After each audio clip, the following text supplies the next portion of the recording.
I said no to babysitting my brother's kids, so he dumped them in a taxi to my address. Anyway, except the driver got it wrong. 3 days later, I got the call that destroyed him. Sup, Reddit.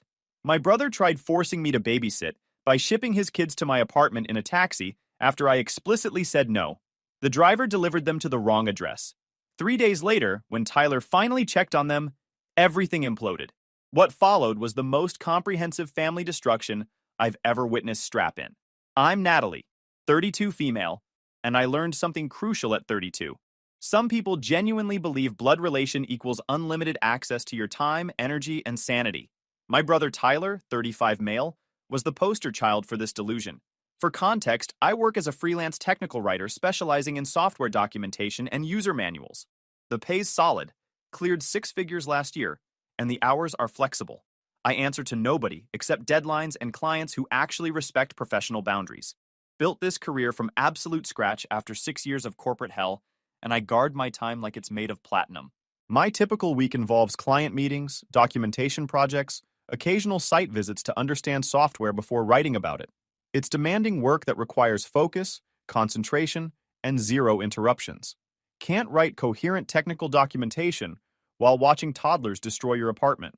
Tyler, meanwhile, works as a regional sales manager for some pharmaceutical distribution company.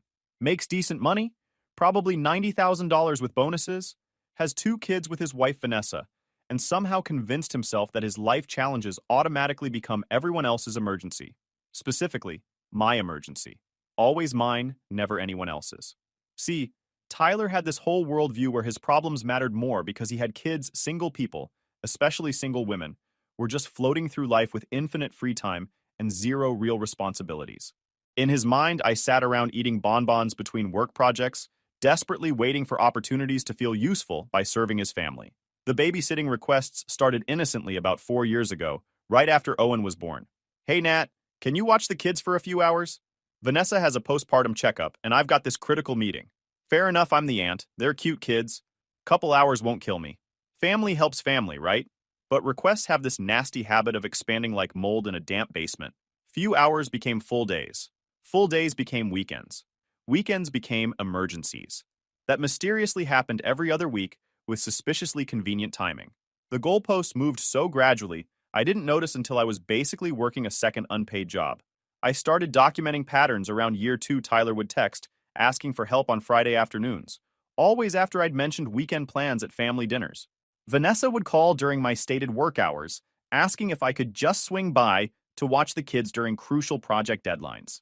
They'd show up unannounced with packed bags and travel cribs, like I'd already agreed to multi-day babysitting duty.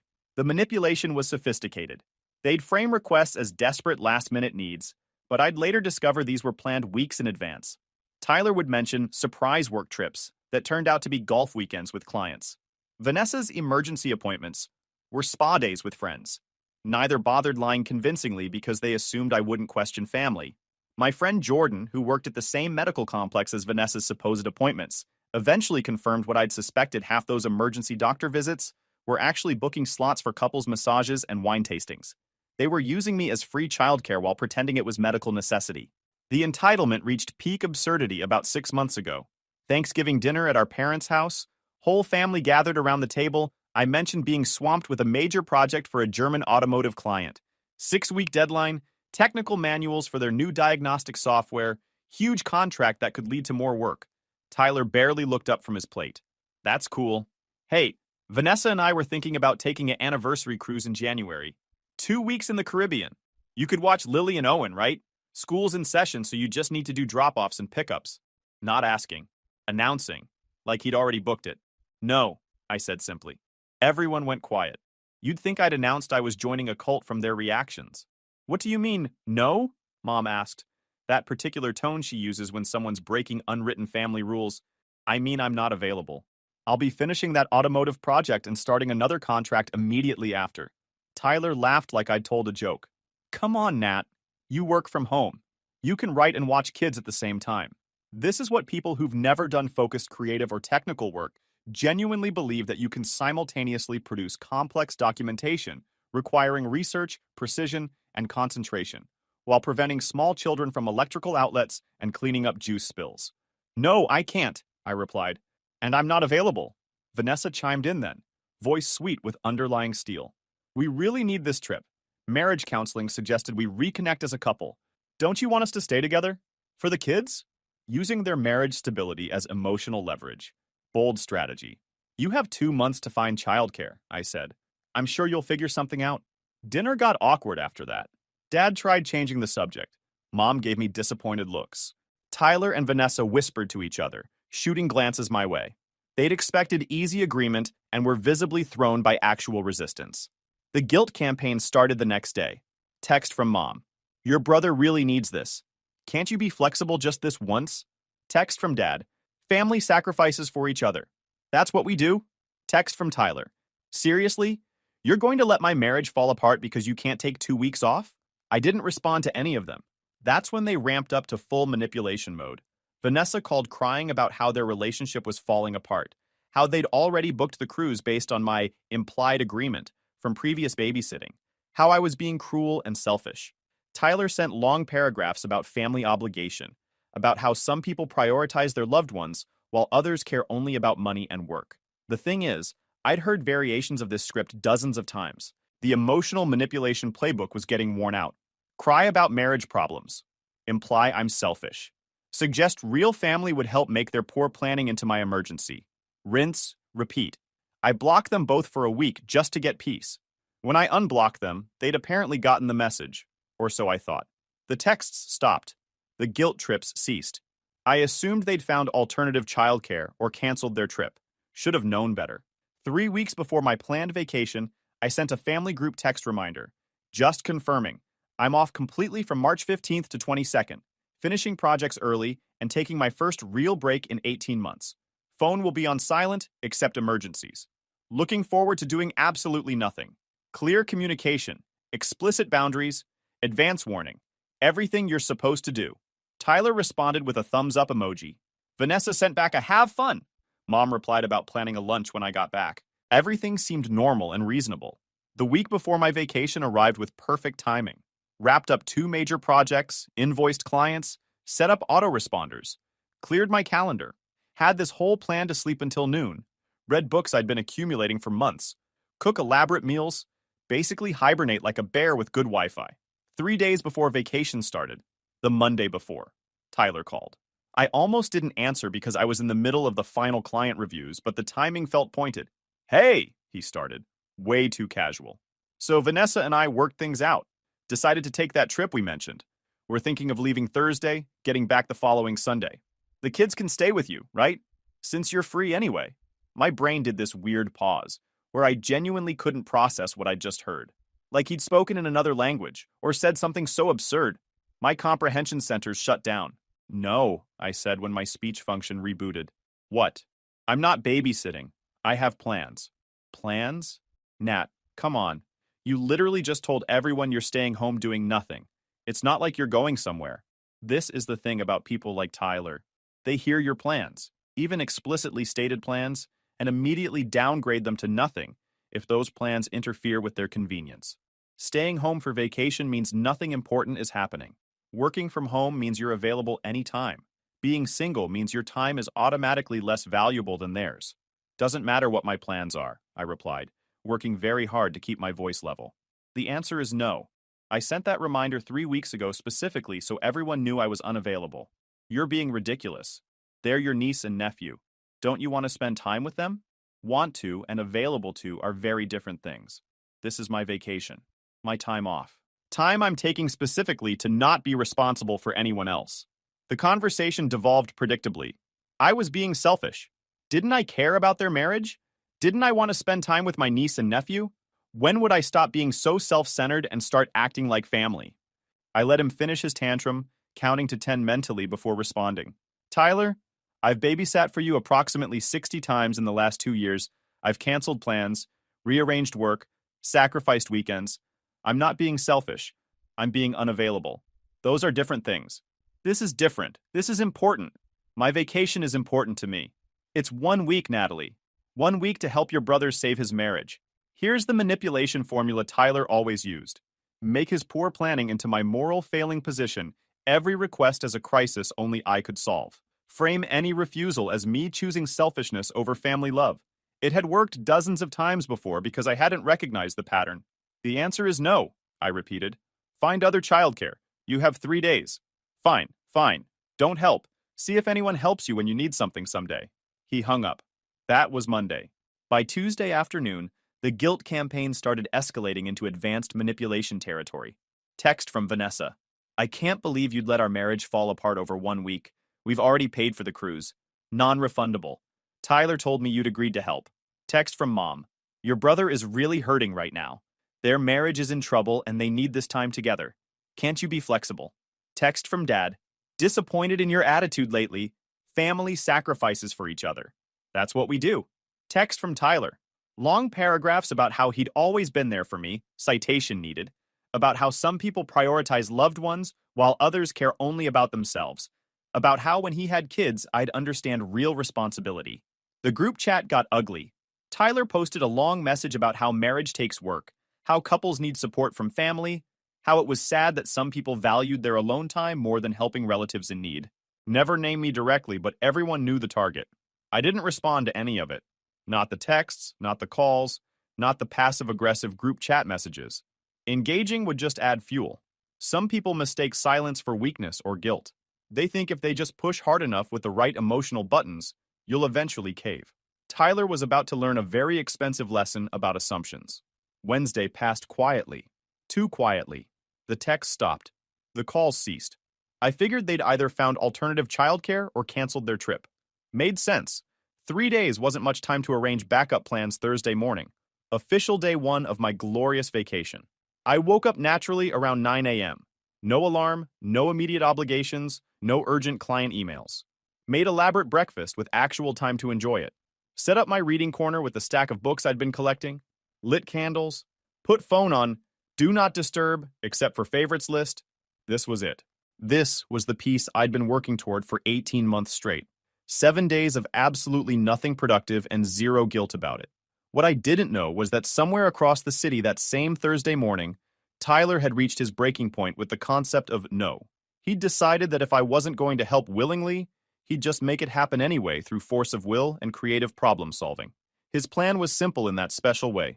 Bad plans always seem simple to their creators. He'd put the kids in a taxi, send them to my address, and by the time they arrived, I'd have to take them. Can't exactly turn away children standing at your door. Mission accomplished, resistance defeated, Tyler wins again. He called a taxi around 9 a.m. Thursday morning, put Lily, 7, and Owen, 5, in the back seat with a small overnight bag containing minimal clothes, some snacks, and their favorite stuffed animals. Gave the driver my address, or what he thought was my address, and explicit instructions to take them to apartment 3B. Paid the driver extra to ensure the kids got safely to the door.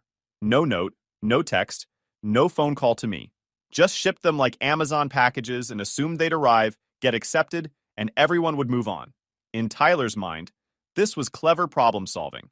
Force the situation, eliminate my choice, assert his need as more important than my boundaries.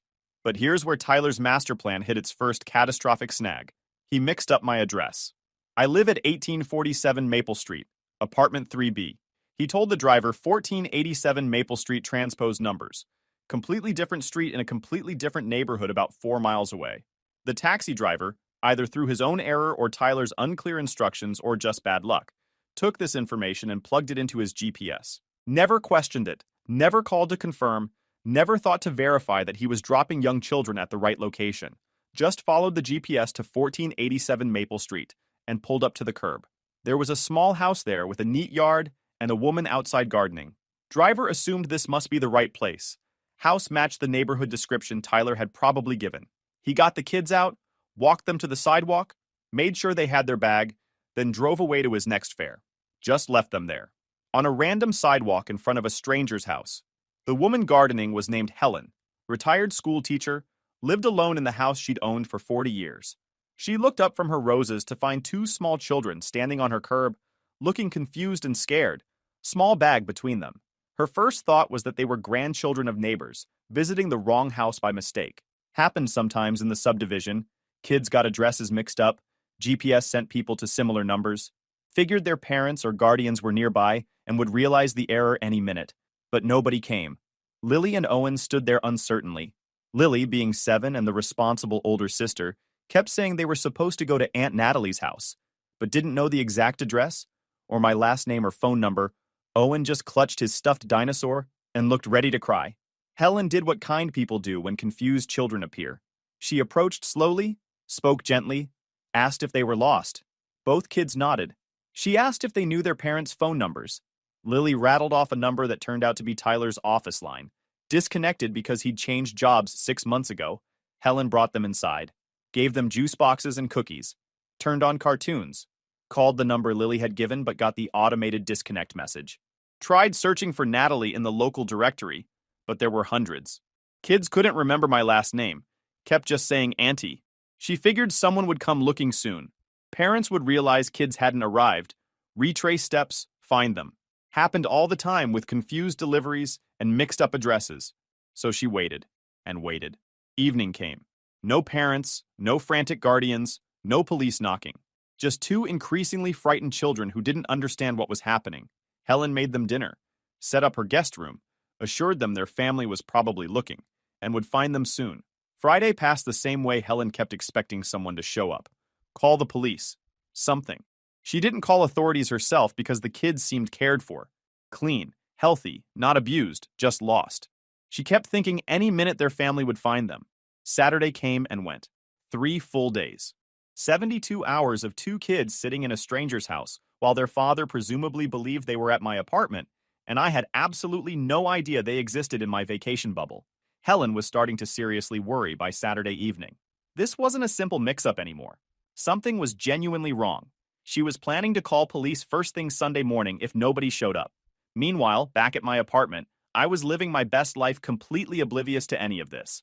Thursday, I'd read 3 books. Friday, I'd cooked elaborate meals and watched movies. Saturday, I deep cleaned my apartment just because I finally had time. The phone stayed on silent. Life was peaceful. Everything felt perfect. Tyler and Vanessa were apparently on their couple's trip, presumably enjoying their vacation, while believing I was handling their parental responsibilities. The cruise left Thursday afternoon. Same day he'd shipped the kids via taxi. They were probably toasting their successful manipulation at the ship's bar, convinced everything had worked out. Despite my initial resistance Saturday evening around 7 p.m., my phone rang. Tyler's name. I'd been dodging his calls all week, figuring he'd try one more guilt trip about babysitting. Almost hit decline, but something made me answer. Maybe curiosity about what excuse he'd invented for why the kids never arrived. Maybe just wanting to have the satisfaction of saying no one final time. Hey, he said, way too cheerful. That particular tone people use when they're feeling smug about something. Just wanted to check in and say thanks for taking the kids after all. Really appreciate you coming through for us despite the disagreement. Every cell in my body went ice cold. The temperature in my apartment dropped about 40 degrees. The floor felt unstable. That sentence didn't make sense in any configuration of reality I inhabited. What? Was all I could manage. The kids. You know, Lily and Owen? Thanks for not making a huge scene about it. I know we had that argument Monday, but family comes through in the end. Vanessa and I really needed this time. Tyler, I said, very slowly and carefully, like I was diffusing a bomb. What kids are you talking about? Silence, complete dead air on his end. Then breathing, confused breathing. The sound of someone's brain trying to process information that didn't compute. My kids, he said slowly. Lily and Owen. The ones I sent to your apartment Thursday morning. The world tilted sideways. I don't have your kids. More silence. Longer this time. Heavier. What do you mean you don't have them? I mean I don't have them. They are not here. They have never been here. I haven't seen them since Thanksgiving. I heard his breathing change. That shift from confusion to rising panic. That's not funny, Natalie. This isn't a joke. I'm not joking. I don't have your children. I said no to babysitting. I've been on vacation all week alone. They're not here. The sound he made wasn't quite a scream, but close enough. I put them in a taxi Thursday morning. I gave the driver your address. They should have been there by 10 a.m. My vision started narrowing. That weird tunnel effect when your body realizes something terrible has happened. They never arrived. That's impossible. I paid the driver. I gave him explicit instructions. He confirmed the address. This can't be happening.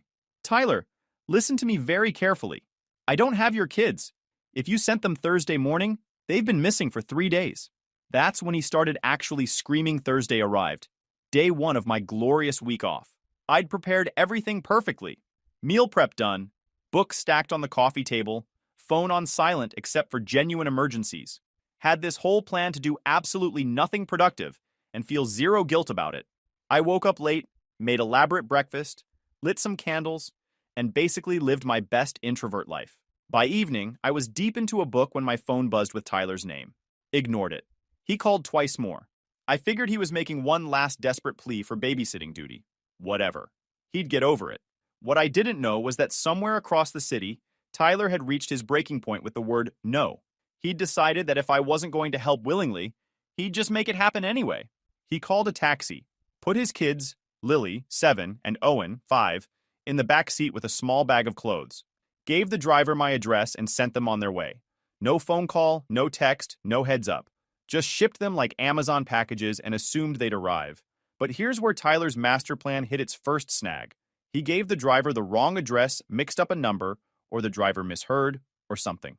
Instead of 1847 Maple Street, they went to 1487 Maple Street. Different neighborhood, different part of town entirely. The taxi driver, either through laziness or genuine confusion, dropped 2 small children at a random house and drove away. Just left them there on the sidewalk with their little overnight bag, then pieced out to his next fare. An older woman named Helen lived at that address. She was outside gardening when this taxi rolled up and deposited 2 confused kids at her curb. She assumed they were someone's grandchildren visiting the wrong house by mistake. Figured their parents were nearby and would realize the error any minute. But nobody came. The kids were scared and confused. They knew they were supposed to go to Aunt Nat's, but didn't remember my exact address or even my last name. Lily kept saying Auntie, and Owen just cried. Helen, being a kind person, brought them inside, fed them dinner, and waited for someone to show up claiming them. Nobody did. For 3 entire days, my niece and nephew sat in a stranger's house while Tyler presumably thought I was babysitting them, and I had absolutely no idea they existed in my week-off bubble. Helen never called the police. She kept expecting family to show up. The kids couldn't provide useful information. They were 7 and 5, scared out of their minds. In a strange house, Helen just kept feeding them and hoping someone would come looking. Back at my apartment, I was living my best life completely unaware. Reading, cooking elaborate meals I never had time for, watching movies, basically decompressing from 18 months of nonstop work. Tyler, meanwhile, was apparently feeling pretty smug about his clever solution. He'd forced my hand, gotten his way, and I'd probably learned my lesson about saying no to family. Saturday evening, day 3, my phone rang again. Tyler's name. I almost didn't answer, but something made me pick up. "Hey," he said, way too cheerful. "Just wanted to say thanks for taking the kids after all. Really appreciate you coming through." My brain short-circuited. "What?" "The kids. You know, Lily and Owen? Thanks for not making a big deal about it. I know we had our disagreement, but family comes through in the end." Every cell in my body went ice cold. "Tyler, what kids are you talking about?" Silence. Then, "My kids, the ones I sent to your place on Thursday." "I don't have your kids." More silence. Longer this time. "What do you mean you don't have them?" "I mean I don't have them. They're not here. They've never been here." I heard his breathing change. That shift from confusion to panic. "That's not funny, Natalie." "I'm not joking. I don't have your children. I haven't seen them since Thanksgiving." The sound he made wasn't quite a scream, but close. "I put them in a taxi Thursday morning. Gave the driver your address. They should have been there by 10 a.m. My vision started narrowing. That weird tunnel effect when your body realizes something terrible has happened. They never arrived. "That's impossible." The driver confirmed the address. I paid extra to make sure. "Tyler, I don't have your kids. If you sent them 3 days ago, they've been missing for 3 days. That's when he started screaming full panic. Zero coherence. Words tumbling over each other about how this couldn't be happening. How it was my fault for not answering his calls. How I should have been waiting for them. I hung up and immediately started moving. Grabbed my laptop, phone charger, pulled up every contact I'd cultivated over years of freelance work. This wasn't about Tyler anymore. This was about 2 kids who'd been missing for 72 hours because their father thought shipping children via taxi was acceptable parenting. Started with the obvious. Called 911. Reported 2 missing children, gave their names, ages, last known location, Tyler's house, last known destination, my address, according to him, estimated timeline. The dispatcher took everything down, said they'd send officers to both locations. But I didn't stop there. Pulled up my contacts and started making calls. Old college friend who became a patrol officer. Called him directly. Woman I'd interviewed once for a healthcare article who mentioned her husband worked in dispatch. Called her guy from my gym whose brother did search and rescue. Called him too. This is where years of being friendly, professional, and genuinely helpful paid dividends. I wasn't just some random person calling in a missing persons report. I was someone people remembered, someone who'd helped them with projects or articles or connections. They listened when I called. Within an hour, I had 3 officers working the case personally. Within 2 hours, they'd pulled traffic camera footage from Thursday morning, found the taxi that picked up 2 kids from Tyler's address, tracked it through various intersections. The license plate led them to the taxi company. Driver remembered the fare, said he dropped the kids at 1487 Maple Street, like he'd been told, except Tyler had given him 1847 Maple Street. One transposed number, completely different neighborhood. By hour 3, police had located the house. Helen answered the door confused, holding Owen on her hip while Lily watched TV in the background. Officers immediately called me with updates. The kids were fine, scared, confused, but physically fine. Helen had taken good care of them, fed them well, kept them safe. She genuinely thought family would show up. Never occurred to her to call authorities because the kids seemed cared for, just lost. I drove there immediately.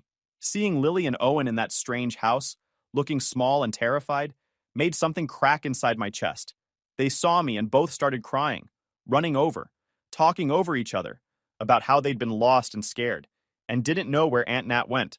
"I've got you now," I told them. "You're safe. Let's go home." The police wanted statements. Helen was apologetic. She'd meant well, but obviously should have called sooner. I thanked her for keeping them safe. Meant it genuinely. She'd done more than their own father had. Tyler was already at my apartment when I got back with the kids. He'd apparently driven straight there after our call, been pounding on my door for 3 hours. When he saw me pull up with Lily and Owen, his face did this weird thing between relief and rage. "Where were they?" he demanded. Like I was the one who'd screwed up wrong address. Taxi driver dropped them at a stranger's house Thursday morning. They've been there for 3 days. His face went white, but I gave him your address. You gave him the wrong address and you never followed up. Never called to confirm they arrived. Never checked in with me. Just assumed everything worked out because that's what you wanted to believe. He started making excuses. He'd been busy at work. Vanessa's trip had already been booked. He thought I'd call if there was a problem. Every single one rang hollow, because the basic math didn't work in his favor. He'd put his children in a taxi and didn't verify they arrived safely. For 3 days, he assumed everything was fine without any confirmation. That's not parenting. That's hoping really hard that nothing goes wrong. "You need to leave," I told him. "I'm keeping the kids tonight. Tomorrow we're talking to police again, and you're going to explain to child services why you shipped your children via taxi to someone who explicitly said no to babysitting." He tried arguing, saying I was overreacting, that mistakes happen. I pulled out my phone and showed him the report I'd already filed. 2 children abandoned by parent negligent supervision. Child endangerment. Tyler's face changed then. He realized this wasn't going away with apologies and excuses. This was documented official. Permanent. "You're really going to do this?" he asked. "Ruin my life over a mistake? You're the one who made the mistake. I'm just making sure it's recorded." He left angry, already calling Vanessa to spin. Whatever story would make him look less catastrophic. I got the kids fed, bathed, settled into my spare room with blankets and pillows. They fell asleep almost immediately, exhausted from 3 days of stress. Sitting there watching them sleep, I made a decision. This wasn't ending with a stern talking to and family drama. Tyler had proven he'd rather gamble with his children's safety than accept the word no that needed consequences. Monday morning, I contacted Child Protective Services directly, gave them the full timeline, the initial refusal, Tyler's response, the taxi incident, the 3 days of no follow-up, provided police report numbers, witness statements from Helen, everything documented. CPS doesn't play around with abandoned children. They opened an investigation immediately. Tyler and Vanessa were interviewed separately. Vanessa's reaction was apparently spectacular because she'd had no idea any of this happened. Turns out Tyler had told her the kids were with his parents for the week, sent her old photos from previous visits, staged the whole thing. When she'd called asking to talk to them, he'd claimed they were asleep or busy. She'd believed him because why wouldn't she? Finding out her children had actually been lost for 3 days while her husband lied about their location. That broke something fundamental. She moved out within a week, filed for separation, started her own custody proceedings. The court case was brutal. Tyler tried painting me as vindictive, claimed I'd orchestrated everything out of spite for being asked to babysit. His lawyer attempted arguing that the taxi mistake was an honest error, and 3 days wasn't that long in the grand scheme. The judge wasn't buying it. 2 children under 8, sent alone in a taxi, to an address their father didn't verify, with no follow-up for 72 hours? That's not a mistake. That's criminal negligence. Tyler lost custody. Emergency removal, pending evaluation. Lily and Owen went to foster care temporarily, while courts determined if Vanessa or other relatives were suitable. Tyler got supervised visitation only, contingent on completing parenting classes and psychological evaluation. His reputation imploded faster than I could track. Extended family found out the full story. Not Tyler's version about his mean sister, but the actual documented timeline. His in-laws cut him off completely. Mutual friends distanced themselves. Work started having conversations about his judgment and reliability. Vanessa won full custody after 3 months. Tyler got every other weekend supervised visits, child support obligations, and a criminal record that would follow him forever. Lost his sales job because pharmaceutical companies don't love employees with child endangerment charges. Couldn't rent decent apartments because background checks kept flagging him. About 6 months after everything imploded, Tyler started calling again. Different numbers, borrowed phones, trying to get through my blocks. Voicemails rambling about how I destroyed his life, how one mistake shouldn't ruin everything, how family should forgive each message more desperate than the last. He'd lost his marriage, his kids, his job, his reputation. Everything had collapsed in slow motion. And according to him, it was all my fault for overreacting and getting authorities involved. I saved every message, not as leverage, just as evidence in case he tried escalating. But I never responded, never explained, never engaged. Because here's what Tyler never understood. I didn't destroy his life. He destroyed his life the moment he decided his convenience mattered more than his children's safety. The moment he chose to ship them like packages, rather than accept a simple no, all I did was make sure the consequences caught up with the actions. That's not revenge. That's just reality being allowed to function properly. The family divided into camps. Some relatives thought I'd gone too far, that family should handle problems privately. Others understood that 2 kids spending 3 days in a stranger's house was beyond private problem territory. My parents tried playing mediator at first, suggesting we all sit down and work things out. I shut that down immediately. There was nothing to work out. Tyler had endangered his children through spectacular incompetence and arrogance. That wasn't a disagreement to compromise on. My aunt took Tyler's side initially, posting vague social media comments about forgiveness and family loyalty. I sent her the police report and CPS documentation. She deleted the posts and never mentioned it again. Through all of this, I maintained contact with Lily and Owen through proper channels, made sure they knew their aunt still loved them, that none of this was their fault.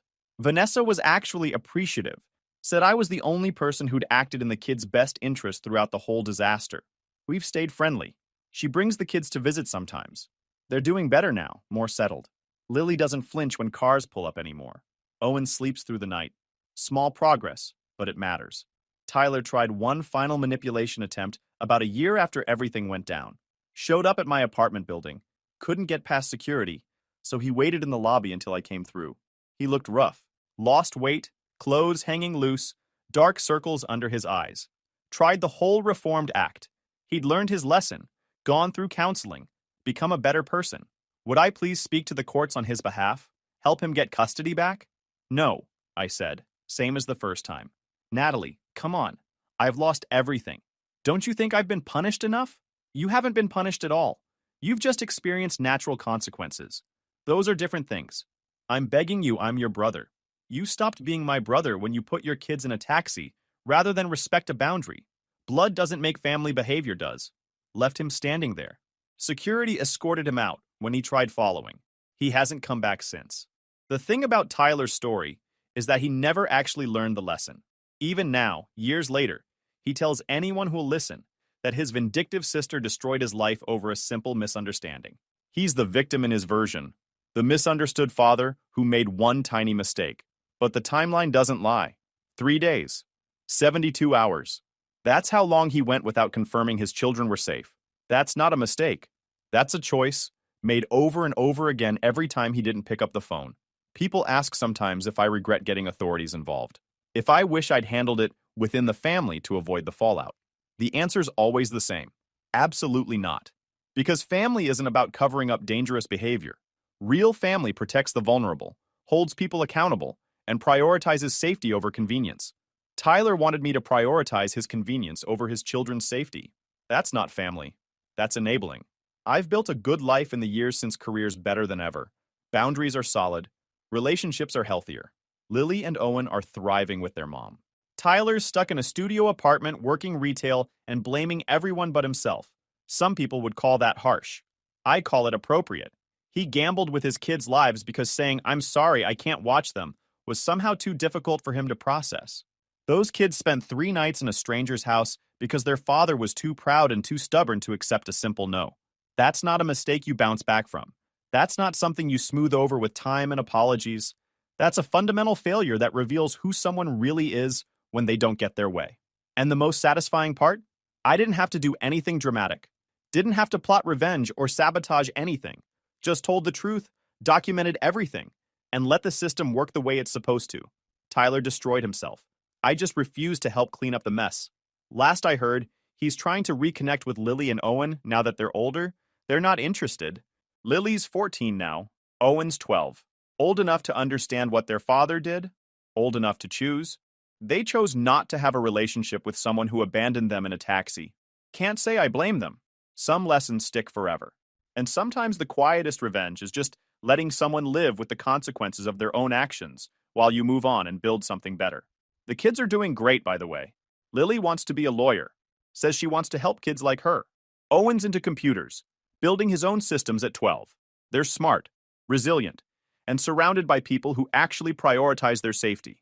Tyler's still making excuses and waiting for everyone to forgive him for something he's never properly apologized for. Still believing that if he just finds the right words or waits long enough, everyone will forget what he did. But some things don't fade. Some moments define people permanently. And the moment Tyler chose his vacation over his kids' safety, then doubled down by shipping them via taxi rather than accepting no, that defined him forever. Me? I'm just the aunt who said no and meant it, who loved those kids enough to prioritize their safety over family peace, who refused to pretend criminal negligence was just a misunderstanding. And honestly, I've never slept better. If you enjoyed this video, please hit that subscribe button. It really helps the channel and help us bring you more and better stories. Thanks.